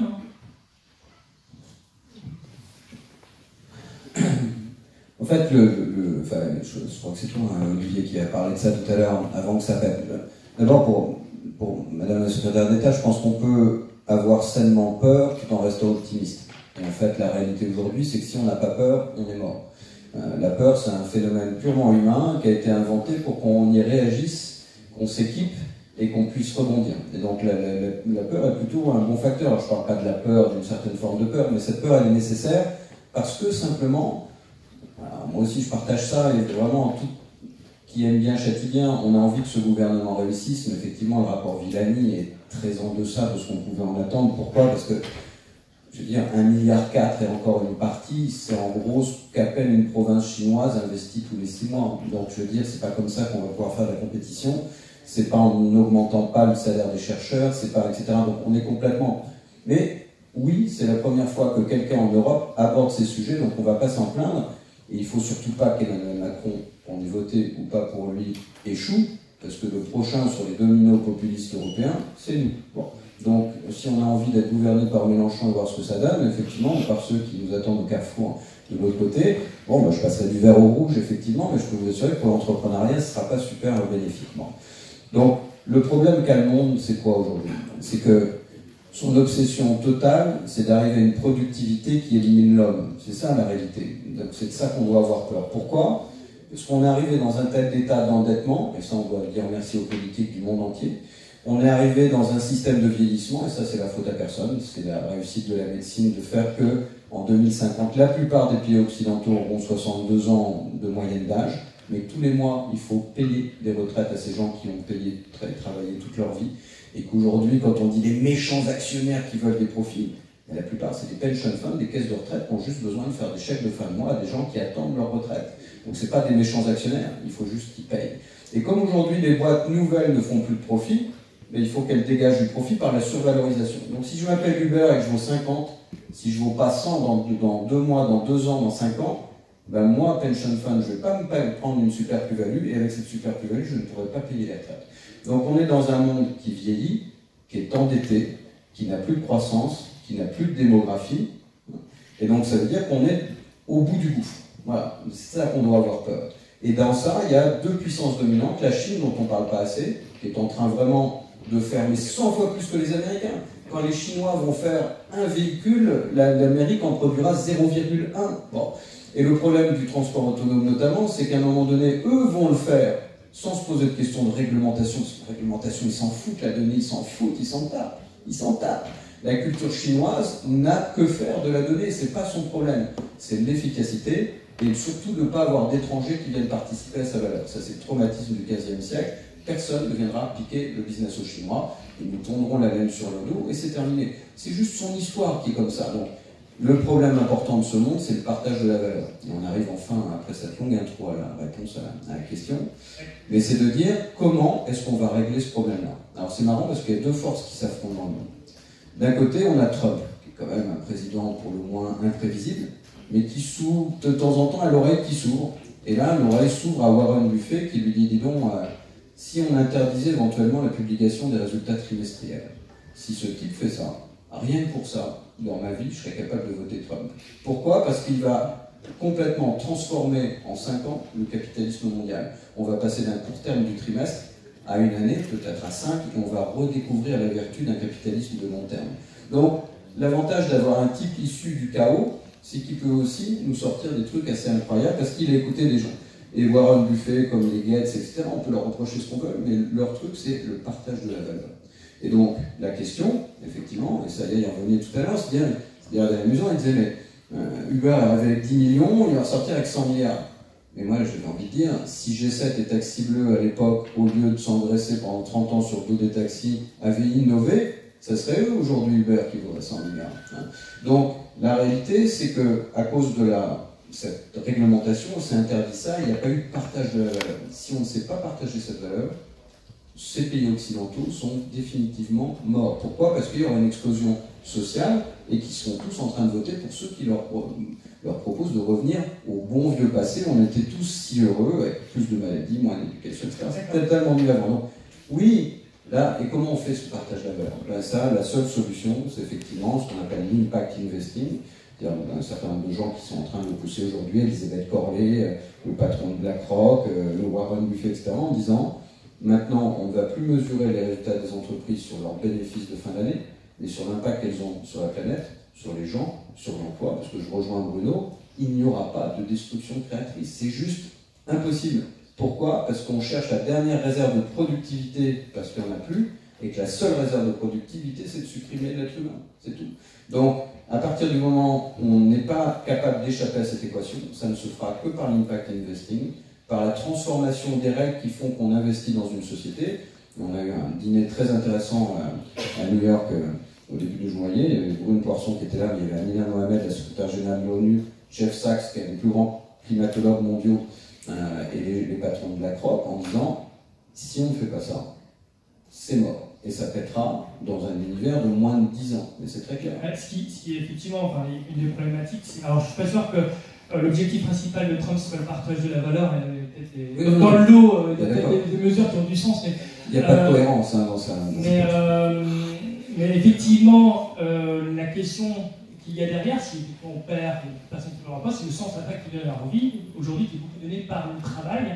Et à la limite, d'ailleurs, c'est une question que je voudrais poser la question, parce qu'effectivement, on se dit, bah, tiens, si on perd beaucoup d'emplois, c'est une grosse destruction d'emplois, plutôt que de dire, bah, tiens, en compensation, on va vous payer de l'argent pour être inactif, derrière pas nécessairement d'activité, est-ce qu'il ne faudrait pas justement développer ou faciliter les activités, puis après, derrière, potentiellement, ça puisse effectivement être financé. Alors, c'est une question que moi, je voudrais vous poser, vous en avez parlé, Bruno, c'est comment compenser ce manque de travail ou après aussi manque de finances? Alors, il ne faut pas tout mélanger, si je puis me permettre.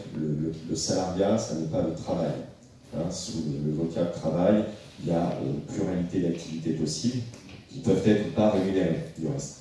Donc en effet, on risque d'assister, j'en sais rien, j'ai pas de boule de cristal, dans 10, 15, 20 ans, à une disparition progressive du salariat tel qu'on le connaît aujourd'hui, et notamment du modèle fordiste classique qu'on a pu effectivement louer et sur lequel on a bâti notamment les 30 glorieuses.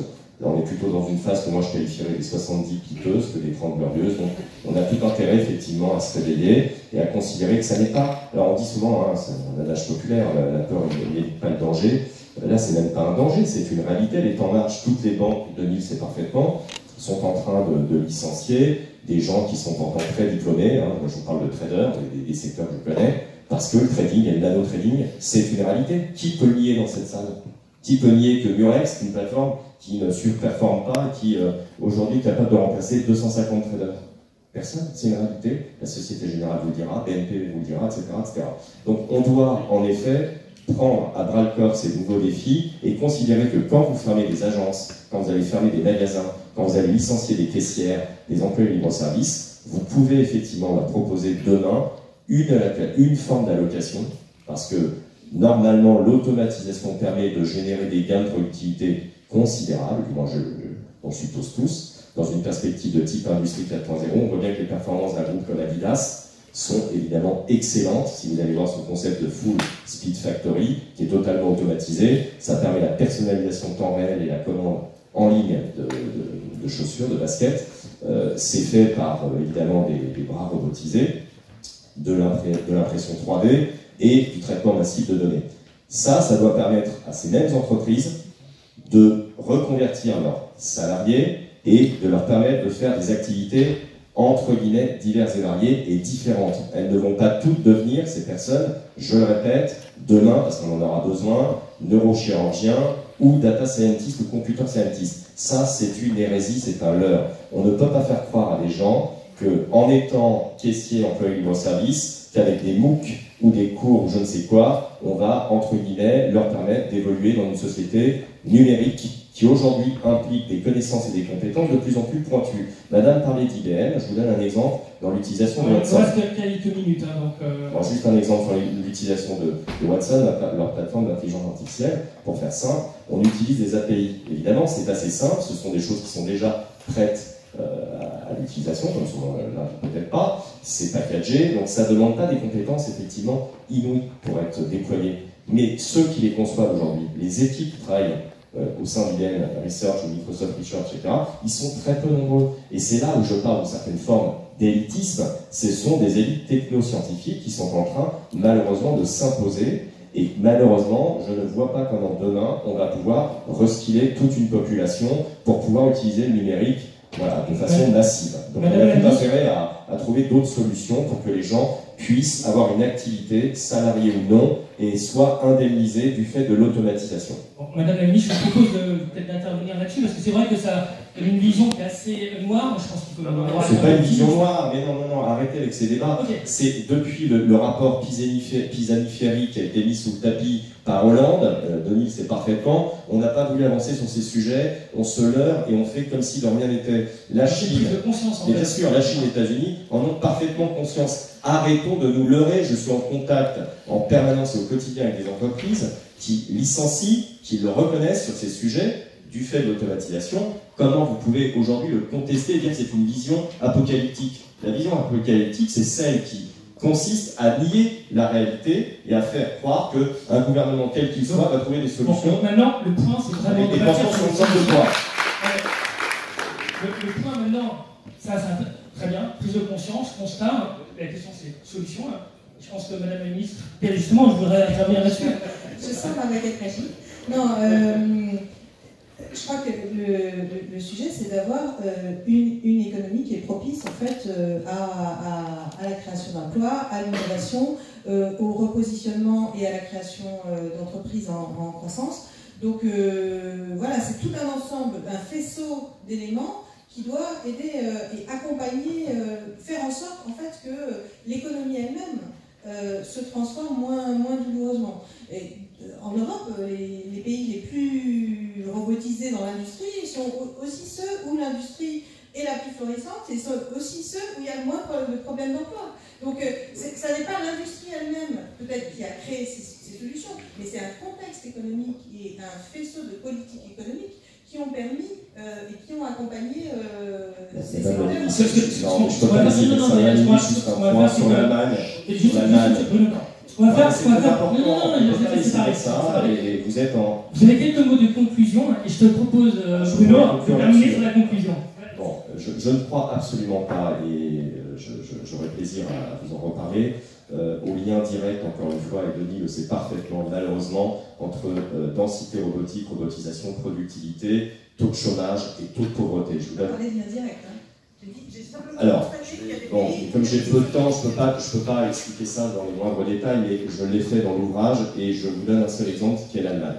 L'Allemagne, en effet, la densité robotique, elle est d'environ 326 ou 27, je m'en ferai, dispenserai l'imprécision, 327 robots pour 10 000 employés, quand la France en a moitié moins. Notre taux de productivité horaire, France et Allemagne est comparable, on est à 55 €, donc c'est pas négligeable. Ce qui signifie quoi? Qu'on est, nous la France, un pays extrêmement productif, on n'a pas à s'en plaindre, qu'on le fait avec beaucoup, donc moitié moins de robots, et qu'il n'y a pas de lien direct entre gain de productivité, je vais l'expliquer, et en effet robotique. Ça c'est le premier point, ça n'est pas malheureusement une équation, sinon on le saurait tous, ça serait très facile, on le mettrait partout, des robots Nao, Pepper et compagnie, ça marcherait, ça ne marche pas. Le deuxième point, c'est que l'Allemagne est le pays depuis les réformes Hartz, depuis 2000, qui a le taux de pauvreté le plus important d'Europe. Il a explosé, on est au-dessus de 18%.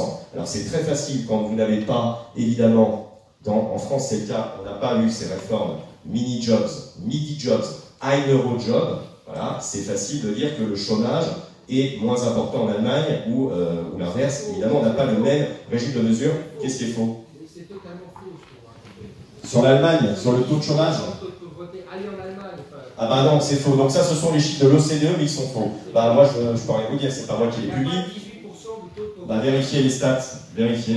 On vérifiera. 18% de pauvreté. Checking, pardon. Bah, vérifiez le taux de pauvreté, 18%. Rapidement, Bruno, parce que là, on doit terminer et chacun doit avoir un instant pour faire la... Non, mais... On ne peut pas laisser dire ça, c'est des fake news. Bon, chacun vérifiera par lui-même le taux de chômage. Je vais sortir avec une. Non, mais parce que là, c'est une attaque. Olivier, je te propose de poursuivre sur la conclusion. Pour conclure, oui, parce que là, pour le coup, on est un petit peu chaud. Dans tous les sens du terme, d'ailleurs. Non, mais alors, pour conclure, tu m'avais dit, on va parler de RGPD, etc. Bon, finalement, on ne parle pas de RGPD, mais je vais quand même, en conclusion, vous rapporter un extrait d'un livre qui a été écrit par un certain Alex Türk, qui a été ancien président de la CNIL. Qui a été... Combien? C'est une note du Trésor. Ah, excusez-nous. Oui, non, mais c'est... Allez, ok, d'accord. Voilà. Vas-y, Olivier. Donc je reprends. Je disais que je vais vous citer un extrait d'un ouvrage d'Alex Türk, sénateur, ancien sénateur, je crois, et président de la CNIL, membre de la CNIL pendant des années, qui a été celui qui a donné l'impulsion à la CNIL, quand même très importante. Ça s'appelle La vie privée en péril. Et dans cet ouvrage, il nous rapporte, donc en libre, qu'il y a 10 ans, en 2008, la Commission européenne a décidé de réfléchir à une évolution du cadre en matière de données personnelles, qui aboutira 10 ans plus tard au règlement qui est intervenu le 25 mai 2018. Et ils ont décidé de créer un groupe de travail, de réflexion. Un groupe de travail. Alors ils ont appelé Alex Türk, qui était président de la CNIL, mais président de toutes les CNIL, s'appelait à l'époque le G29, disant est-ce que vous pouvez désigner quelqu'un? Ça me paraissait logique, désigner quelqu'un. 3 semaines après, il a regardé la composition du groupe de travail. Donc outre la personne qu'il avait désignée, un représentant de Google, un représentant d'Intel, 2 cabinets d'avocats basés à Bruxelles, représentant cabinet américain. Moi je dis simplement que c'est pas le problème n'est pas les GAFA, c'est pas catastrophique, etc. Je suis très optimiste parce que nous avons notre destin entre nos mains. C'est à nous de quand même d'imposer, encore une fois, je fais ce bout important, nos valeurs, nos règles pour permettre l'évolution, pour permettre que les services se développent, mais dans le respect des uns et des autres. Voilà. Odile, un mot de conclusion. Une conclusion, oui. La pauvreté en Birmanie. Non, j'ai pas de chiffre. Je suis élevé. Ma conclusion, elle est sur. C'est pas que la situation soit grave ou pas, qu'elle était grave il y a 10 ans, qu'elle était grave il y a 15 ans, qu'il y ait des lanceurs d'alerte qui n'ont pas été, etc. Très bien. Qu'aujourd'hui, on soit un nombre extrêmement important de gens à ne pas prendre en compte le fait que ces données, cette récolte de données, cette surveillance, qu'elle soit par le marketing, qu'elle soit par les États, et qu'elle s'accroisse partout, parce qu'elle repose sur la peur, beaucoup, je crois que c'est le moment où jamais. Moi j'ai une seule conclusion, c'est rejoignez Ibastille, aidez-nous à rendre tout le monde conscient de cette situation, et aidez-nous aussi, aidez-vous à en faire quelque chose de bien et non pas quelque chose de toujours sombre et noir. On peut, en tant que citoyen, reprendre ce pouvoir-là. C'est bien. Je ne suis pas sur la même échelle, donc moi, l'IA et compagnie, je vais plutôt rester sur mon secteur. Tout ce que je veux dire, c'est que je suis parfaitement conscient que beaucoup de choses vont être bouleversées et évoluer. Là où je suis plutôt d'accord avec vous, Maître, c'est qu'il va falloir qu'on essaie de protéger un peu tout ça. On l'a vu, l'arrivée de l'ubérisation, on a totalement laissé faire, ça a été chaotique. Là, pour l'instant, on a mis un tiers de régulation, ça s'est un petit peu amélioré. Et je pense qu'il faudrait qu'on mette des valeurs, surtout les valeurs humaines là-dessus, et qu'on essaie de protéger un petit peu pour éviter justement la fuite en avant qu'on voit là actuellement, et avoir, pour pouvoir le mettre dans plusieurs secteurs, on avait proposé plusieurs fois de créer un réceptacle d'État, une sorte d'observatoire d'individualisation, mais un truc d'État bien évidemment, et d'analyser peut-être dans les différents secteurs peut-être certains nécessitent une régulation, d'autres pas, et à voir comment faire évoluer les choses avec le temps qui arrivera, bien évidemment. Demir ? Bon, alors, est-ce que tu me donnes une demi-heure pour faire ma conclusion? Réduit d'un coup. Bon, ok, un quart d'heure, je vais négocier. Je suis doutre. Il y a une phrase assez intéressante, vous vous souvenez d'Alice au Pays des Merveilles, et à un moment donné, Alice court avec la reine et le paysage va à la même vitesse que les deux personnages. Bon. À un moment donné, Alice me dit, ça sert à quoi de courir puisqu'on est toujours au même endroit? Et il y a cette réponse magnifique qui dit, oui, dans ce monde, il faut courir très vite pour garder sa place. Donc je pense qu'en fait, il est temps que la France commence à courir pour garder sa place, que l'Europe commence à courir pour garder sa place, et pour l'instant, on marche. Désolé. Il ne fallait pas se prendre ce slogan en marche, parce qu'après, il y a une c'est catastrophique, on l'utilise tout le temps. Ce que je veux dire par là, c'est que il y a une chose certaine aujourd'hui, c'est que la plupart de ceux qui sont nos concurrents, américains, californiens et chinois, ne respectent aucune des règles que nous imposons et que l'espace européen nous impose. Donc il va falloir qu'on arrive à un moment donné, même si c'est pas politiquement correct et facile à défendre, de dire je ne vois pas pourquoi moi je devrais être vertueux et mourir pendant que les autres ne le sont pas et vivent.